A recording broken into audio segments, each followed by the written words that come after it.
U.S. Senator Joe Manchin said on Thursday that Democrats are not going to reach an agreement anytime soon on President Joe Biden's ambitious expansion of social programs. Manchin spoke as Democrats tussled over Biden's spending plan that is likely to be reduced from $3.5 trillion to below $2 trillion as a result of opposition from Democratic moderates, including Manchin and Senator Kristen Sinema.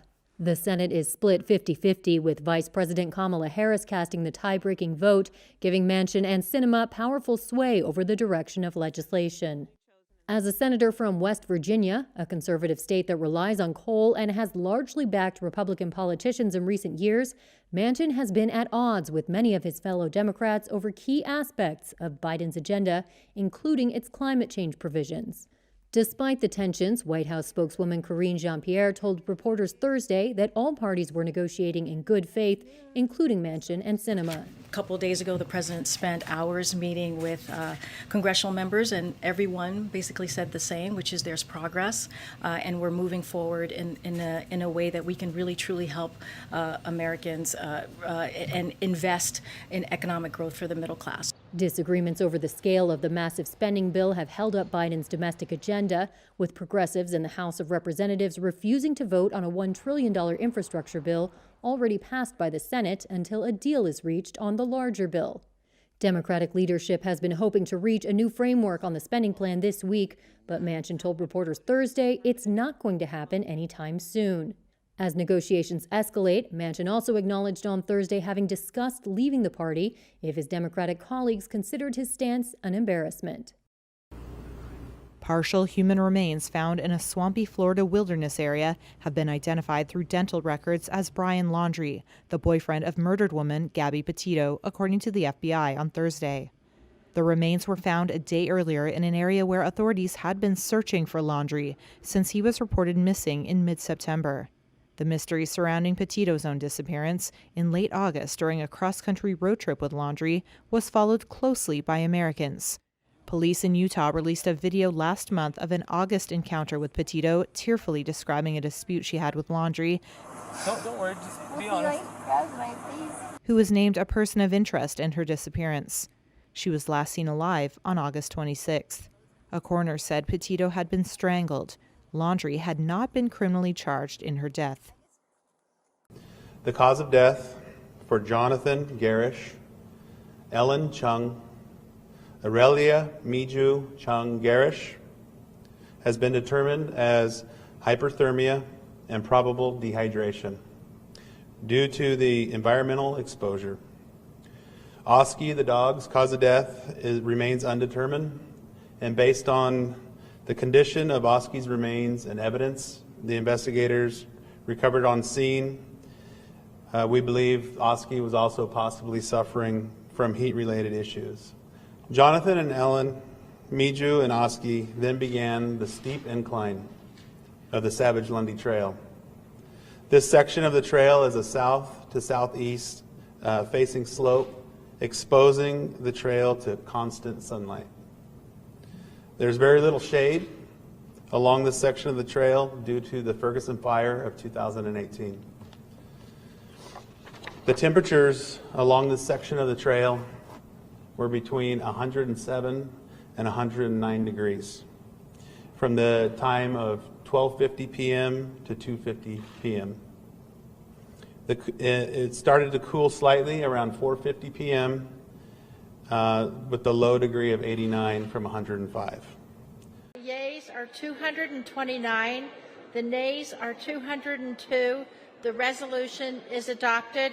The U.S. House of Representatives on Thursday voted to approve contempt of Congress charges against longtime Trump ally Steve Bannon for refusing to cooperate with a probe into the deadly January 6th attack on the U.S. Capitol. Bannon could now face criminal prosecution. U.S. Attorney General Merrick Garland will make the final decision. Bannon has refused to comply with subpoenas from the January 6th Select Committee seeking documents and his testimony, citing Trump's insistence, disputed by some legal scholars, that his communications are protected by the legal doctrine of executive privilege. 9 Republicans joined Democrats to recommend the charges against Bannon. Democrat Adam Schiff said no one is above the law. This is not some theoretical matter. We were here.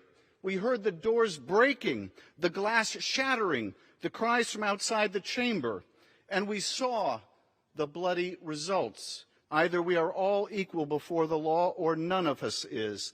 This is the essence of our democracy. The Select Committee argued that Bannon had made statements suggesting he knew ahead of time about extreme events that would take place on January 6th, when Congress was scheduled to certify Joe Biden as the winner of the presidential election. Most of Trump's fellow Republicans in Congress opposed creating either an independent commission or a select committee to investigate the attack. Republican Jim Jordan blasted the probe from the House floor. Now Steve Bannon. Mr. Bannon is a target of the investigation, because, quote, this is from the Select Committee's own report, quote, his efforts to plan political activity. That's the standard. You're involved in political activity, they're going to investigate you. We know what this is really about. This is about getting at President Trump. The Democratic-led panel hopes the threat of jail time, contempt of Congress carries a penalty of up to 1 year in prison and a $100,000 fine, encourages cooperation from the 18 other Trump aides and rally organizers who have also been subpoenaed. As for Bannon, Attorney General Garland has yet to indicate how the DOJ will respond. The S&P 500 extended its winning streak to a 7th day Thursday as revved-up shares of Tesla gave it and the Nasdaq a lift. Tesla shares rose more than 3%.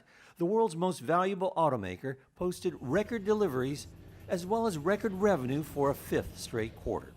But IBM's sharp drop on disappointing revenue dragged the Dow down to end just below where it began the day. The S&P 500 gained nearly 1/3%. And the Nasdaq rose 0.6%. But the S&P's 7-day winning streak is giving some market watchers pause. Thomson Reuters Stocks Buzz analyst Terrence Gabriel notes the markets fell significantly after a similar streak ended in August 2020. These streaks, they're good while they last, but they also sort of tend to suggest that the market may be sort of stretched and overheated shorter term. Shares of SoftBank-owned WeWork jumped over 13% on their debut Thursday. It capped a long-delayed journey to the public markets for the money-losing office-sharing company that was once valued as high as $47 billion. The markets valued it at just over $9 billion Thursday. And HP gained nearly 7%. Analysts hiked their price targets on the printer maker's stock after the company's adjusted profit breezed past estimates. HP also hiked its annual dividend.